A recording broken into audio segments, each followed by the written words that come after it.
Good afternoon. It is the third day of May 2016. So glad that you're watching KTN News. This is News Desk with me, Sharon Momanyi. Let's first take a look at the news-making headlines this hour. A 1-year-old baby girl pulled out alive from rubble 80 hours after Huruma building collapse.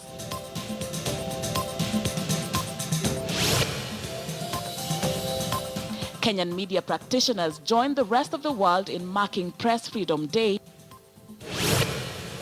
And 2 people arrested in an operation against the use of illegal pesticides for wood treatment.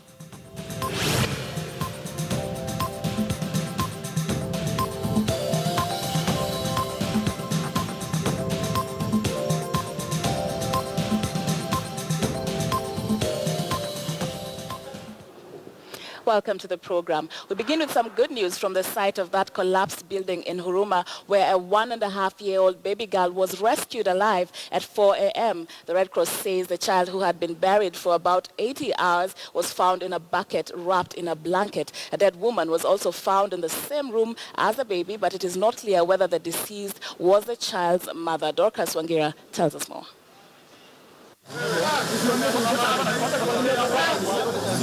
More than 80 hours and counting since the 7-story Huruma building collapsed Friday, killing more than 20. Dozens still thought to be buried under the rubble.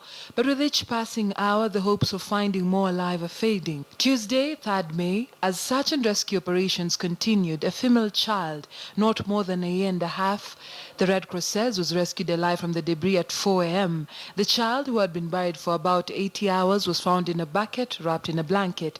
She appeared dehydrated and with no visible physical injuries. She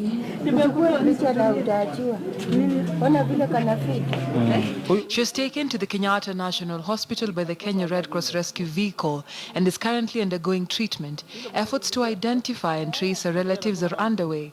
The rescue has been described as a miracle. A similar incident reported this year, 15th of April, of an 8-month-old baby rescued from a flattened house with no visible injuries after an earthquake in Japan. The National Disaster Management Committee is appealing to those with missing relatives to be patient as the search and rescue operations continue.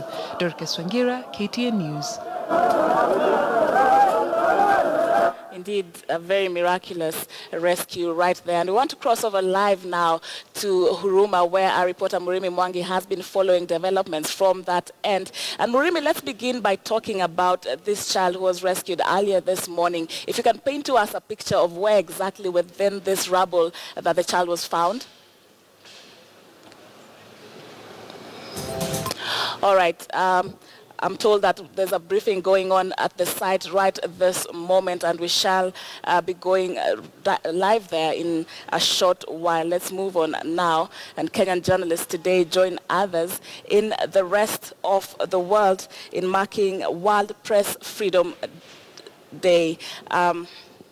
All right. Let me take you back to that briefing that is taking place in Huruma right now. And let's cross over live there just to hear what is happening. Friends, and the government support is here, the national, the county government. We appreciate the role they are doing. We are lacking nothing here. We have all the resources required. What we said before, we are lacking the space. But as the rescue operation is continuing, we have created now space whereby we can now even operate with 2 machines on the ground. So there's another machine on the way coming, which is best also to support the one which is on the ground. And as I said before, both machines, the light machines, heavy machines, manual work is happening systematically. And as I told you, these are delicate operations. We're using what you call the PES techniques, the PES professionalism. We are lacking nothing. Thank you. And I would like Alan to appeal to those people across there. They open for us the route, please. Can you make an appeal? And then thereafter, the Kenya Red Cross, you'll talk just basically about the issues, about the families, the current updates that you need. You have those that the public can also be updated. Thank you. Alan. Hello, thank you. We wish to make an appeal to the residents across the river to create space for us. We don't want to evict anyone forcefully. We are not sparing any cents. It's still a search and rescue. So any minute is important for us to rescue those who are trapped in that rubble. So the residents across the river, kindly move. That is a dangerous space. Move and create space so that we can rescue your fellow citizens who are trapped in that building. Thank you. Red Cross. Thank you. Good afternoon. My name is Michael Ayabe, Regional Manager, Kenya Red Cross, Lower Eastern Region. I would want to start by thanking members of public for the support that we are getting so far in terms of donation and cooperation. Kenya Red Cross Society continues to provide tracing services, trying to link, restoring family links for people who have maybe not been able to to meet their loved ones, or they are not able to communicate with them. And so far, we have recorded 124 cases of missing persons. We've closed 29, and we still have 95 cases that we have not determined. The Kenya Red Cross volunteers also on ground continue to provide assistance to the families and people who are at the social hall, making the place, ensure that the place is clean and they are able to get what they get, provide first aid services within the site. And we've also had referrals of, some of the people get complications from the injuries they sustained, or even under the conditions under which they are forced to stay in at the moment. And our ambulance services have continued to provide that evacuation to the relevant hospitals for proper medical assistance. Psychosocial support also continues to be provided. As you know, these are people who are traumatized in one way or another. And so far, we have been able to have over 82 one-on-one sessions of counseling with the people who have been affected by this incident. And we continue to monitor. As you know, you can realize, the kind of trauma a person may go through. If, for example, at the time they were leaving the building, probably they left their loved ones behind, and then only to learn later that that person may have passed on. It's a bit hurting, and therefore these are areas that we continue to support those families. We continue to appeal for members of public to support these people through donations. We have received a good amount, but not enough, as you know. We have children who need diapers, who need warm clothing, who need better beddings. I continue to make this appeal, and including food, just to help these people bring back their lives to normal. Right, so just getting live updates there from Huruma, where some of the officials running the search and rescue mission giving updates on the same. The reports from Red Cross indicating that 95 people are still unaccounted for. Altogether, 124 people had been recorded missing, saying that 29 of those people have since been found and traced. Right, so right now we want to move on to another story, and Kenyan journalists today join others in the rest of the world in celebrating World Press Freedom Day. Media practitioners are currently engaged in discourse to reflect on the gains and challenges that the industry still faces. Celebrations in Kenya are being spearheaded by the Media Council of Kenya, which will award journalists later this evening for exemplary performance in their various categories. The Kenyan media is unbreakably resilient. The Kenyan media survived KANU, and the Kenyan media would survive the return of KANU or its equivalent. Our tribulations with the executive aside, life has been tough for the media in the law courts. We appeal to the judiciary today to end our long wait by giving a decision on our petitions challenging the constitutionality of sections of the Kenya Information and Communications Act 2013 and the Media Act of 2013. We have waited long enough. Give us justice. The next comment is on our challenge as individuals. How can we take advantage of this. As a country, in order to enjoy a free press, which can link the country with its development agenda, we ought to recognize that we will, from time to time, have Kenyans who will disagree with us or have different perspectives. We must respect their opinions and accept that they are not necessarily our enemies. So when others disagree with us, they are still our friends. We should not have the current case where if somebody disagrees with you, then it's either your enemy or he belongs to the other side or is an alternative. When this happens, we ought to listen to both schools of thought, synthesize the issues, and arrive at a compromise as a country that may not necessarily be ideal, but a compromise that is good for this country. And this declaration has contributed to changing the media landscape.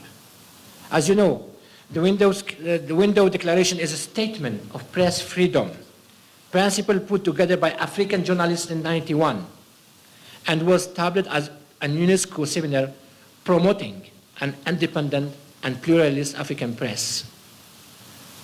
On the African continent, the declaration influenced, among other framework, the Declaration of Principle of Freedom of Expression, adopted in 2002 by the African Union, that calls for all state and government-controlled broadcaster to be transformed into public service broadcast. Of course, in Africa we have seen more progress in media freedom that is partly due to the courage and commitment of journalists and the increasing determination of citizens to claim their right to know and to make their voice heard. When we talk about the role of journalism, we must remind ourselves that errant journalists have sometimes contributed to the breakdown of societies. Who among us will remember, will forget what happened in Rwanda? Who among us will remember that certain errant journalists were at the very heart of promoting ethnic animosity? When you live in a continent such as that, your role is a lot more important, even as we exercise the freedom that we so much cherish. Right, and our reporter Timothy Otieno has been following these celebrations at the Intercontinental Hotel right at the city center, and we want to cross over live to him. Timothy, if you can hear me, perhaps what are some of the highlights of these celebrations?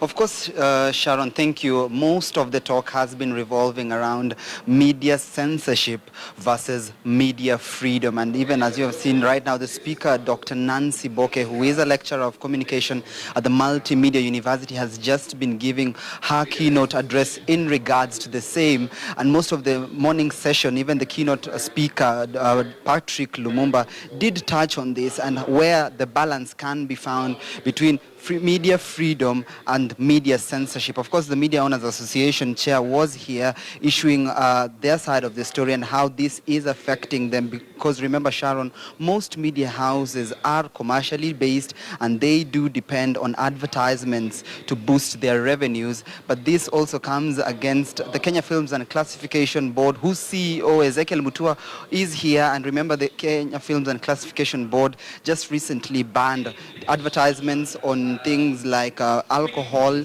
condoms, as well as betting games during the watershed period. So the discussions have been surrounding these issues in the morning, but of course there will be other sessions in the afternoon. I think they're about to go on break just a few minutes from now, and they're going to be discussing in the afternoon the role of the media in engaging and provoking the important debate on politics and development, and whether journalists' integrity and moral values still stand a chance in a growing community and a growing society in which whose morals are being determined, of course, by digital media, which is also another thing that shall be discussed during the afternoon session, Sharon. But of course, issues of security and safety of journalists, especially while covering terror terrorism and conflict is an issue that is going to be discussed during this journalists' convention, even as the Media Council of Kenya engages journalists in a benchmark or an audit of the media industry in the country within the last 1 year, even as we celebrate the World Press Freedom Day, Sharon. But these proceedings that are still ongoing here at the Intercontinental Hotel also are going to be leading up to an evening in which journalists shall be awarded from various categories during the Media Council Awards, which are commonly known as the Annual Journalism Excellence Awards. There are going to be awards given out for 10 categories, Sharon, and of course the Standard Media Group having over 20 nominees, both from KTN News and the Standard newspaper. And we're going to be keeping our fingers crossed on behalf of our journalists, who include Mashirima Kapombe, Zubeida Kome has been nominated, Agnes Penda, Francis Mtalaki, Victor Ogale, among many more from the KTN News team who are lined up to perhaps win awards this afternoon, Sharon. Right, thank you so much, Timothy. Of course, he's not telling us that he's also one of the nominees for the awards tonight, and we wish all our Standard reporters all the best in that. And of course, we shall be getting more updates from that, the celebrations taking place at the Intercontinental Hotel.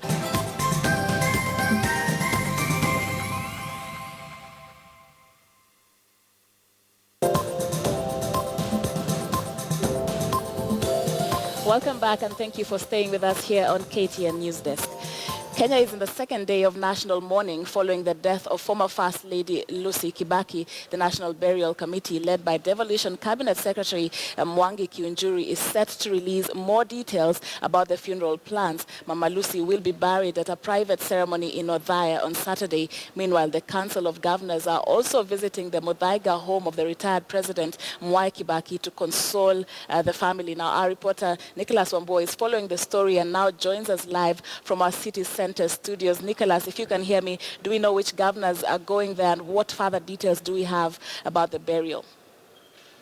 Thank you very much, Sharon. And today, the committee announces is that it is the last day of the national mourning, as they had announced, and they have announced that the burial is going to take place on 7th, that is on Saturday, whereby it is going to be a public, it is going to be open for the public to attend. Also, tomorrow we are having the Requiem Mass, which will be happening in the Consolata Shrine, whereby it will start at 9:30. And they also announcing that it will be open to the public, whereby every Kenyan will be allowed to get into that place to console or to pay the last respects to Mama Lucy before the burial on Saturday. And today, the governors are meeting in Muthaiga in Kibaki's home, the former president, and they have gone there to give their condolences to the family. And they had said that they are going to meet. There is the whole governors, the governors council, that is the COG, and they've said that they'll be going there to be paying tribute to the Kibaki's family as from 11 a.m. this morning. But it was a private meeting whereby the media was not allowed to get into the home. Therefore, Sharon, we're expecting that they are going to give, or maybe to talk to Kibaki, whereby since it happened, they have been in closed doors, or they have not been able to open doors to the media, maybe to get into the home, to access the home, that is Kibaki's family home. And we're expecting that after the governors have left there, we are going to find more information, maybe as to what transpired during the meeting. Therefore, Sharon, the committee on that is making arrangements for Mama Lucy, the former late First Lady Mama Lucy Kibaki. They've said that since she loved so bright colors, they've said that they choose a yellow ribbon. Therefore, all Kenyans are encouraged to put on a yellow ribbon to show support to the Kibaki family, to ensure that we are, as Kenyans, we are all together. That yellow ribbon is going to be a sign of unity to all Kenyans. Therefore, Sharon, we're expecting a big turnout, as they say, that come tomorrow in Consolata, the same as in Othaya, a constituency in Nyeri County, come Saturday during the burial. Back to you, Sharon. Right. Thank you very much, Nicholas Wambua, there, bringing us up to speed on the arrangements for that state funeral to be held for former First Lady, the late Lucy Kibaki. Now, a doctor stabbed by his son 18 times last month has died. Dr. Michael Amolo, who was a pediatrician at Aga Khan University Hospital, died in Kisumu while undergoing treatment at a city hospital. His 25-year-old son stabbed him severely, wounding the head and neck after he questioned him about his exams at the university. Court leader Raila Odinga has eulogized the late Amolo as a trailblazer in his profession as a medic who seamlessly combined medical work with community service.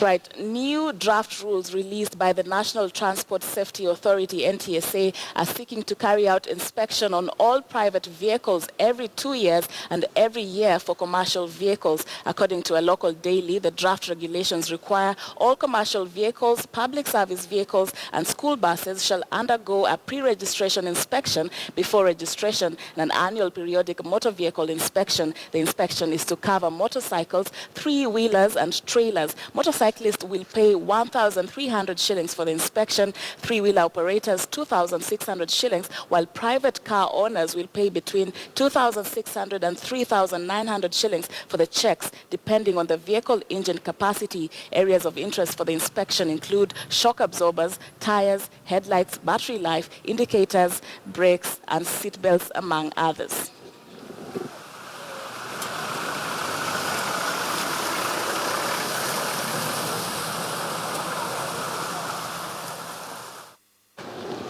Right, let's look at some of the news making headlines across the borders. And an alliance formed by 16 opposition parties in the Democratic Republic of Congo have nominated Moise Katumbi as their presidential candidate for the November poll. The former governor of Katanga has not yet responded to the nomination. Deli Sesanga, the coordinator of the new coalition known by the acronym AR, which literally means Mix for the Republic, said that Katumbi was handpicked based on his experience and popularity and his civic activism against unemployment in DRC. The coalition is seeking to end President Joseph Kabila's second term in strict accordance with the constitution. Kabila's mandate expires in December according to DRC's constitution. He has been in power since 2001 and is seeking to extend his 15-year rule in the November elections. This is the third opposition coalition to urge Katumbi to run for presidency.